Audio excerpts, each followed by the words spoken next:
High বন্ধুগণ, পদ্মা সেতু চালু হওয়ার পর ঢাকা বরিশাল বা বরিশাল পটুয়াখালী বা ঢাকা পটুয়াখালী এই রুটের যেমন গাড়ির সংখ্যা বেড়েছে, তেমনি বিশ্রামাগার বা খাবার দাবার হোটেল। আগে আমরা ঢাকা সিলেট যাওয়ার পথে অনেক জায়গায় এইগুলো দেখতাম, কিন্তু এখন বরিশাল পটুয়াখালী ঢাকা হাইওয়েতে এখন অনেকগুলা রেস্টুরেন্ট হয়েছে, যেটা বিরতির জন্য দেওয়া হয় 15-20 মিনিট। আমি ঢাকা বরিশাল আসার পথে এখন অনেকগুলা রেস্টুরেন্ট আমার এখন সামনে চোখে পড়ে, এবং এক এক গাড়ি এক এক রেস্টুরেন্টে থামে। এবং এই রেস্টুরেন্ট হচ্ছে নতুন, রিসেন্ট কিছুদিন হয় জমজম রেস্টুরেন্টটা এখনও আশেপাশে তেমন দোকানপাট বা আদার্স তেমন একটা জনপ্রিয়তা হয়নি। তারপর নতুন এবং প্লেসটা খুব ভালো জায়গায় নিয়েছে, এবং ভিতরে পরিবেশটা খারাপ না। তাই এখন আমরা যারা বরিশাল পটুয়াখালী ঢাকা বরিশাল যাতায়াত করি, তাদের সবাই কম বেশি কোনো না কোনো রেস্টুরেন্টে আমরা নামি, চা পান বিড়ি সিগারেট যে যেটা খাই সেটা খাই। কিন্তু এই রেস্টুরেন্টটা নতুন হয়েছে, এখানে সব কিছুই আছে।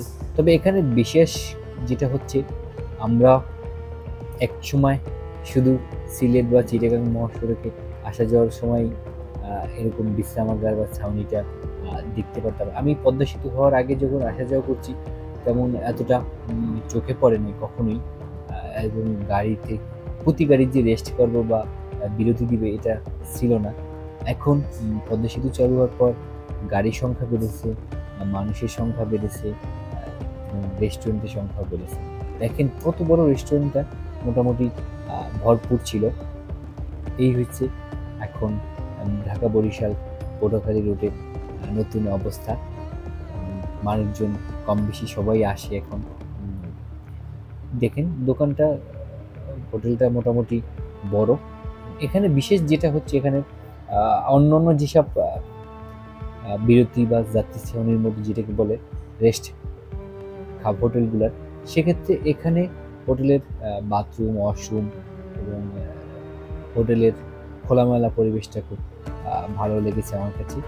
তাই খাবার সার্ভের রুমটাও অনেক বড় সড়ো, লাইভ খাবার সার্ভ করে, যেটা এই যে নামাজের স্থান আছে, কেউ নামাজ পড়লে নামাজ পড়ে নিতে পারবেন।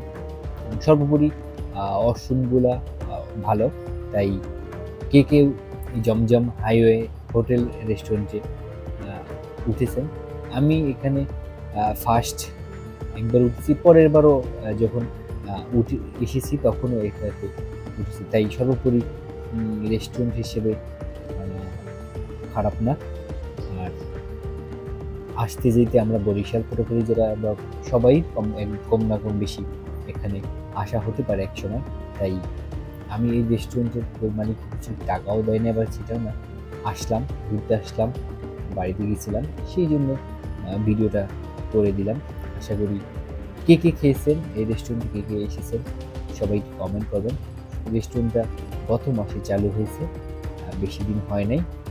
তাই আশা করি এটা ভালো হবে। এখন আশেপাশে ছোটোখাটো দোকান কম, তাছাড়া শুধু হোটেলটাই চালু হয়েছে। আমি এই পরিবহনে এসেছিলাম শ্যামলী। ধন্যবাদ, সবাই ভালো থাকবেন, শান্তিতে থাকবেন, সুখে থাকবেন, মন মতো থাকবেন।